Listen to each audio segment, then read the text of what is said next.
28 సార్లు క్షేత్రస్థాయికి వెళ్ళా. 82 సార్లు వర్చువల్ గా సోమవారాన్ని పోలవరంగా చేసుకున్నాం. అదొక ప్యాషన్.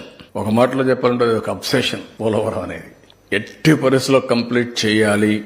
పోలవరం ఆంధ్రప్రదేశ్ రాష్ట్రానికి ఒక వరం. ఇది కంప్లీట్ చేసి జాతికి అంకితం చేస్తే జాతి బాగుపడుతుందనే ధ్యేయంతో రాత్రింబగళ్ళు పనిచేశాం. 72% పనులు పూర్తి చేశాం.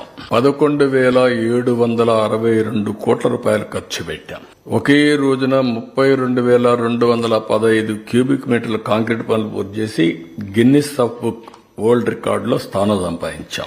డయాఫామ్ వాల్ 414 రోజుల్లో పూర్తి చేశాం. 100 మీటర్ల లోతు డయాఫామ్ వాల్ ని 414 రోజుల్లో పూర్తి చేశాం.